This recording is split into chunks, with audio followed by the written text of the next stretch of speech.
Good morning. It is a little after 9 o'clock. This is Daybreak, and we are glad you are still with us. This morning, we are still celebrating with world marathon record holder Eliud Kipchoge's win. He was last night crowned the Male Athlete of the Year by the IAAF. Mike Okinyi will be giving us the details of that. After the completion of the national school selection process, Education PS Belio Kipsang is expected to launch the selection for extra county schools and county schools. He will be doing it for the Rift Valley region at Afraha High School. And in Parliament, the Senate Committee on Energy will be meeting Energy CS Charles Keter over audit queries at the Kenya Pipeline Company.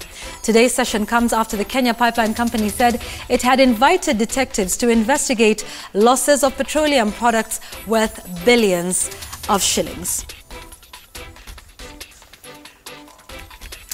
And to details of our top story this morning, marathon world record holder Eliud Kipchoge last night crowned the IAAF Male Athlete of the Year. Kenyan steeplechase world record holder Beatrice Chepkoech wasn't as lucky in the women's category. She lost out to Colombian jumper Catherine Ibarguen. Kipchoge has produced outstanding performances this year, including shattering the world marathon record by 78 seconds in the Berlin Marathon. Mike Okinyi was at the awards ceremony. The IAAF Male Athlete of the Year, Eliud Kipchoge. It is a moment all Kenya was waiting for. It was not a question of if, but when Eliud Kipchoge is crowned the best athlete of 2008 in the world. IAAF President Lord Sebastian Coe, as well as Prince Albert of Monaco, were on stage to award Eliud his trophy. Shaving off 78 seconds off the world record surely did the magic. That record won Eliud Kipchoge the award. At 30 kilometers, I saw I was running a world record in 30 kilometers, and I was sure of running a world record, but I didn't know that it would be translated to that huge time. Nice photograph with our IAAF. The award has a 25% of the votes from the public. This was the first indicator that Kipchoge was miles ahead of his competitors, as his fans, majority of them Kenyans, poured in their votes in their thousands. I received a lot of calls for the last 1 month, over 10,000 calls. But all in all, I can say I really appreciate. I love my Kenyans, and I hope to give me more support for next year. This is the first time that a marathoner is winning the World Athlete of the Year award. None has come close, as the track athletes have always dominated. Winning the London and the Berlin marathons definitely made Eliud Kipchoge to stand up and be counted. There has to be a formula to being a champion and staying a champion. Treat lifestyle, self-discipline as lifestyle. Believe in yourself, challenge yourself, and fight to win. And above all, dream crazy and make sure that you achieve your dream. After winning the World Championship, winning the Olympics, and even breaking the world record in marathon, Eliud Kipchoge says that is not enough. He is not yet done. It's never enough.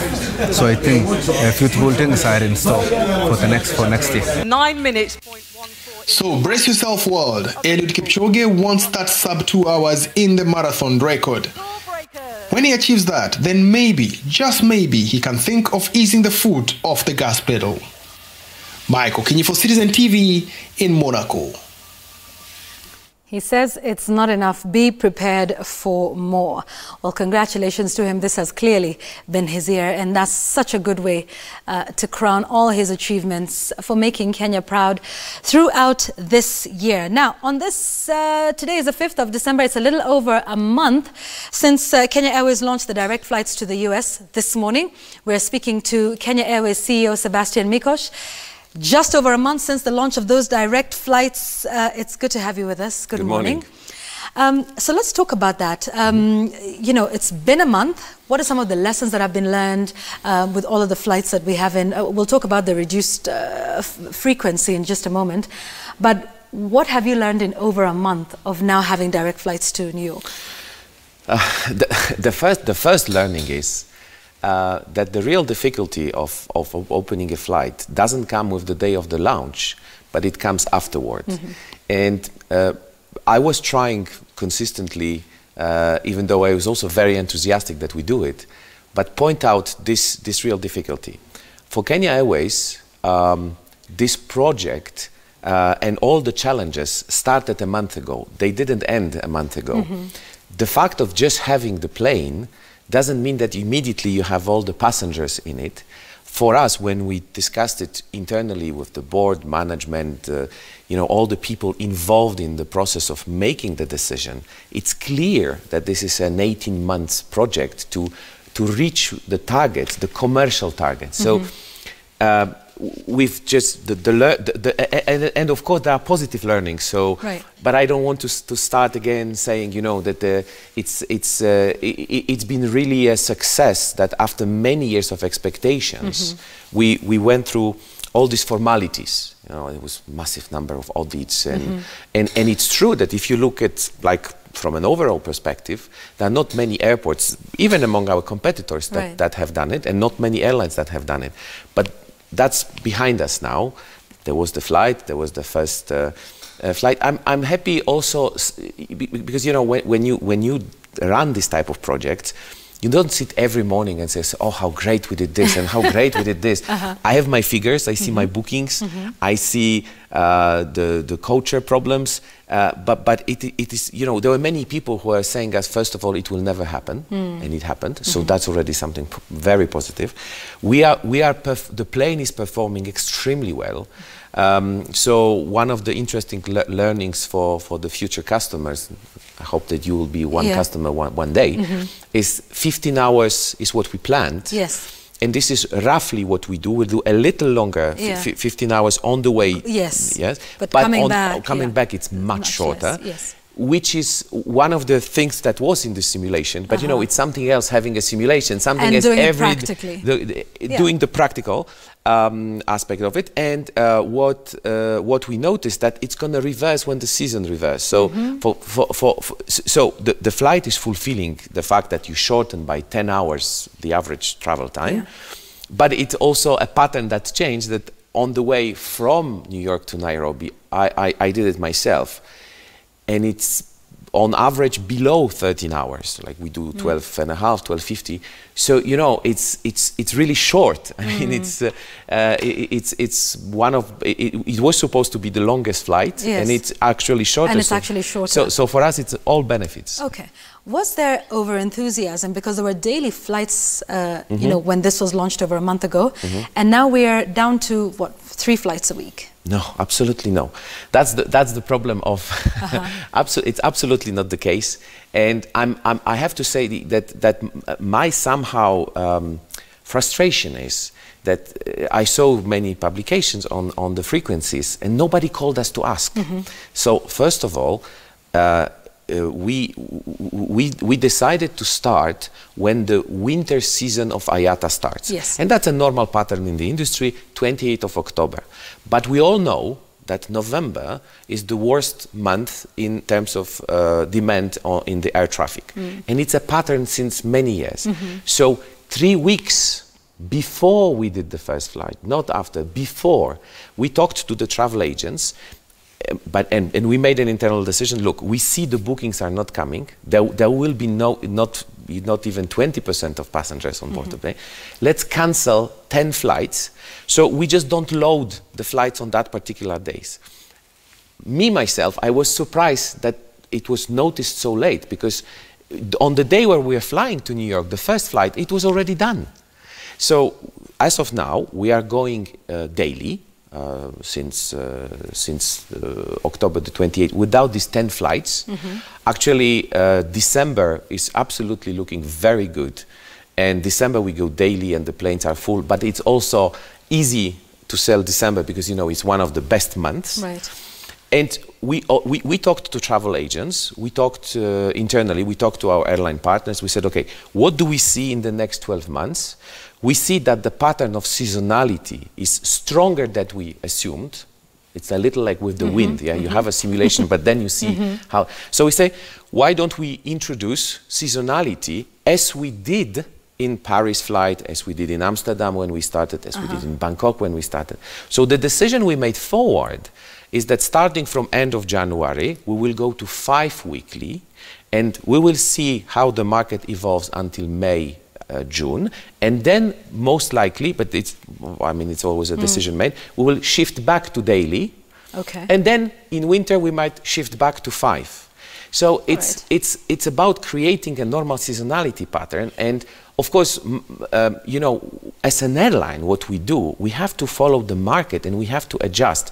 And there is absolutely no point of taking it throughout some emotions or proudness part. It's just a normal pattern of an airline. And travel agents knows that. By the way, they were the one to suggest, guys, just do it differently because you see it's not working. So you're saying seasonality might go to 5 in January. That's what you're considering. Yes. But between now and January, what are the bookings like? You say you're still flying daily to New York? Yes. Are your planes full? What are the bookings like? The planes were never supposed to be full for the first 6 months, because even when we started, we were saying that if we reach 65% load factor, it's already very good. And there is also, you know, so there are different seasons, but there are also different classes. What is the real thing we are very happy is that the business class is selling very well. And the front of the plane, so all the corporate traffic, all the government or para-government, you know, organization traffic, the premium leisure traffic, it has shifted very quickly because we've prepared the ground for it long time ago. Now, of course, the pattern and the difficulty is to create this pattern within the whole, I say, economy class, but it's the mass travel. Yes, it's extremely, and that's something that maybe on the enthusiasm of launching the flights we didn't underline well enough. Nairobi and Jomo Kenyatta as an airport is a very well deserved airport.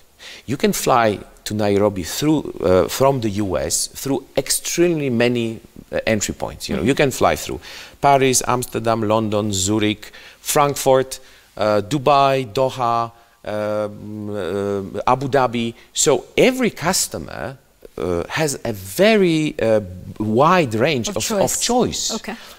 That's what makes Nairobi interesting as an airline place, and what makes it really one of the top leading airports in Africa. So now we need to fight for this market, and just the fact of putting the plane doesn't immediately mean that all this traffic is shifting. And we knew that. We were not naive. We created an 18-month commercial plan just to fill in the aircraft. So there are days where the aircraft is, you know, 90% load factor, and there are days when it's 55, 60%. And there is also a pattern that we observe, that the more we go forward, and this is why I'm all the time optimistic, and despite these reactions, I say, okay, we will make it, is that every almost week you see how the bookings are evolving. So we heard travel agents who says, okay, I was not thinking, but now that you fly, I'll shift. Now this group is coming, maybe we'll do differently. Our commercial effort will pay, but it requires time and patience. Okay. And frankly, it requires support coming from Kenya, not you know, just criticism. Yeah, and now that you're here, I want to give you the opportunity to speak about certain sentiments and those people who are on the flight and who are tweeting the pictures and their experiences, you know, aboard, I think it was maybe the first or the second, but it was one of the first flights right after the launch. And there were some people who were unhappy with the service. You know, this is the moment to sort of address those concerns that were raised by some of the passengers. But you know, I cannot address a concern like this, because what does it mean that they were unhappy? What was the expectation? You know, what did we don't, you know, this is, in this industry, you can say me as many compliments and as many critics as you want if they are general, you know. What does it mean that they were unhappy? What did we do wrong? How do you compare it to other airlines? You know, when I can tell you that it's the benefit and the bad sides of social media. You can say anything without any responsibility. You just say, oh, I was unhappy, that was not good. When people believe me, that when our customers are unhappy, they are lodging formal complaints. And I see the log of complaints, and I see about which topics are people complaining. So when we do something wrong, passengers don't hesitate, and that's absolutely normal, to complain. Some of them talked about the in-flight entertainment, you know, comparing to the other competitors in the market. It's a shorter flight, but it still is 12 hours up in the air. I mean, there were some specific concerns. Have these been formally brought to the attention of the management? No, they haven't. And, you know, of course, it's important to have an overall product, but you can always compare anything and say that it was better because it's your private judgment. What we do, we are following what is the overall score of the airline and what are the reasons why passengers are picking up a certain airline and certain flight. And frankly, in terms of onboard service, in terms of the quality of the check-in, we even recently had a significant improvement on luggages, even though I know that we are losing some luggages. There are luggages who do not arrive in a good shape, and we know about this.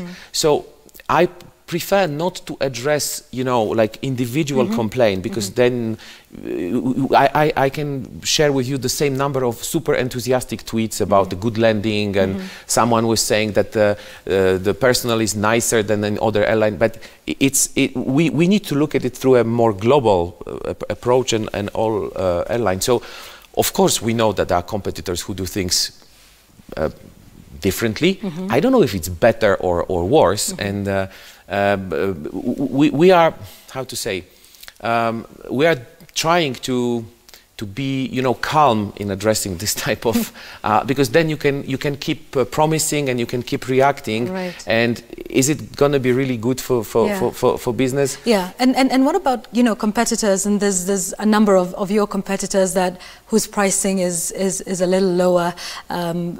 What are your thoughts surrounding that? Is KQ as competitive as it should be, not just to KQ, but, you know, to other destinations? But again, this is a very you know, again, it's very general. You always will find competitors that will do something cheaper for you. By the way, in any industry, you can always find someone who will do better for less. The question is it necessary to do the same? Because you see, as an airline and me as management, we are not here. Our target is not to be the most competitive. Our target is to have a market share, to be profitable. But I was not hired, I like saying this, to discount tickets. I was hired to sell as expensive tickets as possible, because my shareholder, who by the way is banks, Kenyan state, and also they was, you know, it's so easy for a CEO to please everyone by discounting tickets. Then you have full planes. The problem is that you don't make money. Okay, but your competitors are probably charging less, and they might be giving service that would be competitive to what you are providing. Would that be a factor? But how can I address, you know, I can say a competing TV of Citizen is doing nicer movies and have cheaper ads. Okay. It's not, you cannot address, you always have a competitor in something. Our competitors don't fly New York, Nairobi non-stop, okay? So just this is something which we normally charge a premium for. Our competitors will always say, I have 2 movies more than you, but we have more space in seats than them, for example. So we can endlessly say it. So what is the competitive advantage of KQ, I guess, would be my question. Why would a passenger pick KQ over any other? Because we have a very good network, because we give the connectivity, and that's the first factor. This is why in our message that we are trying to put on the public space is the real challenge we have is to grow and to have more destinations and more frequencies. Because for me, and I think for all of us working in Kenya Airways, we know that the first criteria of selection of an airline is, can I go there? So can I reach the point where I want to fly?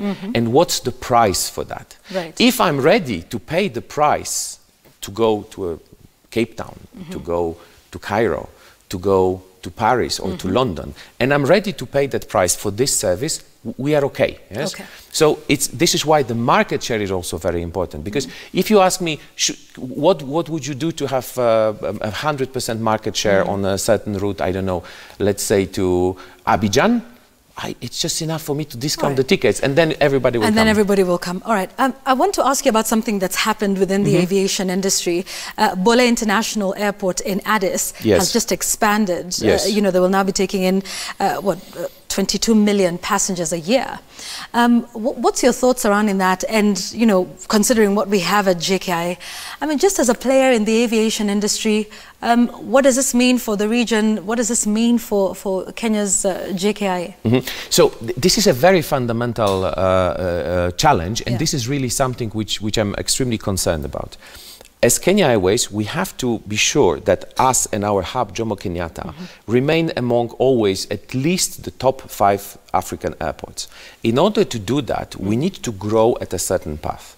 And if you observe our competitors, and this is why sometimes they have much, not sometimes, frequently, their financial situations allows them to invest much more than us and be much more generous in their product, is that they have a different financial structure. This is why that was about 4 months ago, the cabinet, the government, has approved the idea of creating a public-private partnership between Jomo Kenyatta and Kenya Airways, and this is something we are pursuing. And this is exactly the answer to your point on Bole Airport, but you know, I wouldn't just look at Bole Airport. Of course, there are the Gulf carriers who are creating and who are extremely present on Kenyan market. Yes. But then look, on the 29th of October, a day after we started the flight, Istanbul has opened an airport which is targeting 200 million passengers. And next door, we have a very respectable competitor in Rwanda who is growing also significantly the traffic. And now we have Air Tanzania who is starting to expanding. So the answer to that should be, and I believe this is the right answer, that we put all the national assets together in one form of cooperation. So we all look and fight the same direction. So I'm the first interested person in the success of Jomo Kenyatta, but Jomo Kenyatta is the first interested in our expansion of the network. So we all completely align our synergies, which, by the way, if you look Ethiopian, is exactly what they have been doing for the last 15 years. It's consistency. They're aligned. They are absolutely the national aligned. Airline and the airport, but not only. The training center, the fuel distribution, the handling, the maintenance, everything that we've created in separate pieces, they have put together, and they all work into the same direction, which created an airline which today is almost 3 times bigger than us, and that's a very big strategic challenge for us, because they are creating massive connectivity. They are creating, you know, the products you are asking me, the prices. They fly to 13 points in Europe, and we fly only to 3 for the moment. So this is really what we are looking at in the longer term, and this is why I am personally very optimistic that we'll make it, because we started making the first steps. All right, synergies aligned. Yes. Yeah, and that's important. Let's move away from the New York destination to one that you have also been chasing, and it was on again, and now it's off. So first off, KQ launching flights to Somalia, to Mogadishu, to the Aden International Airport. Yes. Why? What's the market potential of this route? What have you identified before we get into, you know, the announcement that came just a couple of hours ago? Yeah. So you see, for me, Kenya Airways is mainly and will stay intra-African carrier. That's the bread and butter of our. That's the basic of our existence, is to carry our passengers throughout African countries. Somalia was for a very long time on the list of countries where flying was just formally impossible for political reasons. I mean, not political, security reasons. Yes. So this is one of the natural areas where Kenya Airways should fly. For a couple of reasons. First of all, because there are changes happening into Somalia which are creating traffic. So embassies moving, investments coming back, which I assume is a natural consequence of the slow and stabilizations of the country. So the moment the country becomes stable politically, you should be going there because there will be traffic there. It's a very close destination to Kenya. I mean, we are talking about a flight of less than 90 minutes. It's 1 hour, 20 minutes, depending on which plane we would put on this route. It's absolutely a connectivity market, so there are people going from other African countries. There is a Somali diaspora living in Kenya, but also a very big Somali diaspora living in Europe and in the US, heavily involved in many businesses, and always stating that the moment things get better, they'll invest in the country of the origin. Right. So, and there is traffic that we identified already existing and some potential new traffic. So for us, it's like it's a natural place to go. Now, unfortunately, given the past, it's very challenging to go there. But it was on? It's still on. And then, but off?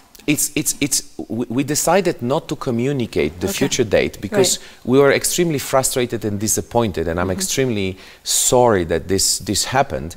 But you know, in airlines, if all the formalities, particularly related to your insurances, to all the papers that you need to have when you start, are not fulfilled, and when we announced this flight, we're still far ahead, and all the indicators were showing, okay, that's gonna happen. This permit is gonna come, and then given also the evolution in Somalia, we just got last-minute changes from our suppliers who said, no, you know, finally we need to change conditions. So we said, okay, we are not ready.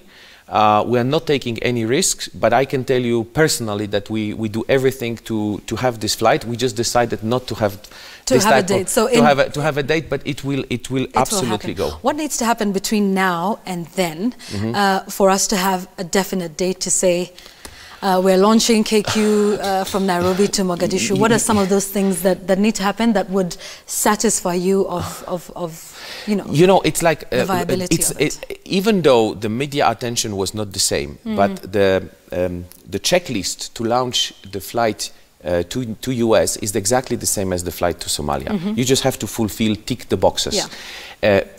Sometimes you have situations which we also feared for New York, is that you have last-minute changes that are really independent of us. Someone does another security assessment, and he says, okay, the condition has changed. What the paper I gave you a month ago is not valid. I'm changing the conditions.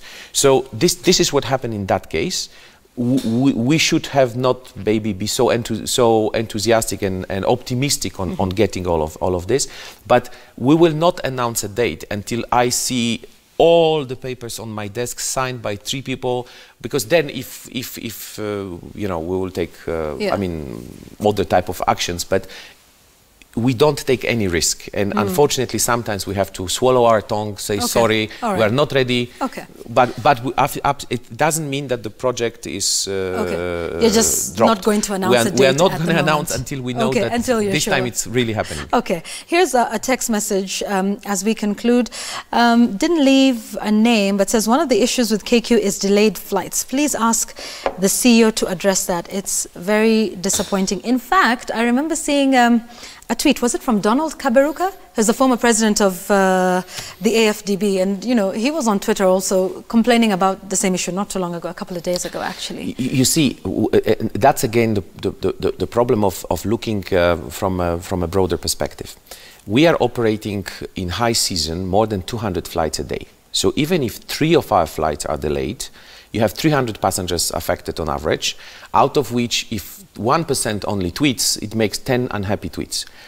Of course, delays is something we fight with. We would do anything not to have a delay.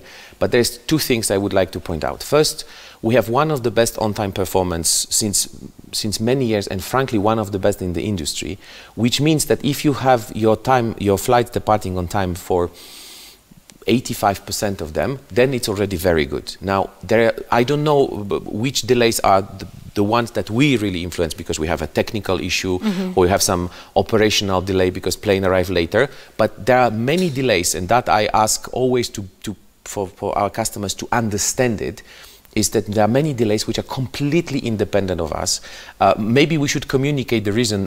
Last week we had massive delays because of strike in Europe of traffic controls. Yeah, but let me read Donald Kaberuka's tweet, and this was on the 25th of November. He says, the management of Kenya Airways, a flight delay of 12 hours. That's KQ flight 270. No apologies, no explanation. A phone call to alert passengers would have done it. You have made quite a few clients cross today. I am one of them. So I guess, like what you say, some of the reasons may be not your doing, but you know, just this is what's happening. Some of it is out of our control, and this is what we're trying to do to deal with it. Yes, and I always have to reply to this type of statements, because you see, I heard that we are not contacting passengers, etc.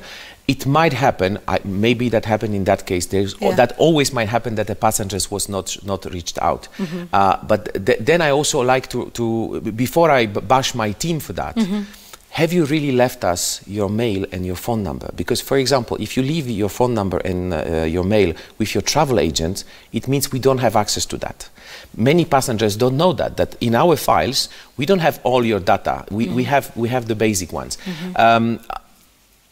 Was there not an attempt really to? Then, if it wasn't, that's our fault, and then we really make reactions. But you know, when you carry 4 million passengers, unfortunately, these things happen. So I always, I'm sorry that these things happened, but I always have to look at it from a overall airline perspective, to how many people it happens. And I remember this 12-hour delay, because I know exactly what happened in Bangkok and why we had 12-hour stop. I want to have one last question. I know you talked about the enthusiasm, just back to KQ, flying directly to New York City.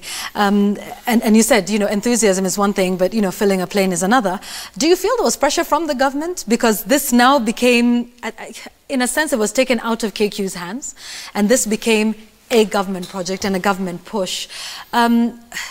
Was there a push or intervention in terms of the government to launch these flights? Perhaps, you know, what was the role the government played in that? Even in terms of the hyping it, because now it just seemed like, that we're going direct to New York. Management. That was a management. That was a management decision. Okay. And I would say that the push was dual. You don't know how many CSs and PSs I have met to push them to be sure that all the procedures will be done, because we want to fly. Okay. The enthusiasm, I understood it the first day of my work in KQ. The first day, the first moment the day I landed in Kenya, I went to a hotel. I didn't still have a house where to live. And the guy who welcomed me told me, it's good to see you. By the way, where are you launching New York? So he could not spell my name properly, but he knew that we have to fly New York. Pronounce it right and now I'm very happy that it's even pronounced right. It's not the point. Learning. But that was a project of airline, and that was a project where the government, through the, you know, all the security audits, etc., but also the airport, has an absolutely instrumental role. So that was a project of all of us, and now it's a challenge of all of us. Okay. Well said. Thank you, Sebastian Mikosz, Thank you very much. CEO of Kenya Airways. Thank you for speaking with us on the direct flights to New York. Also, what's happening with Mogadishu says not a definite date yet until they get everything aligned. We thank you very much for speaking with us here on Daybreak on Citizen Television. Sticking within the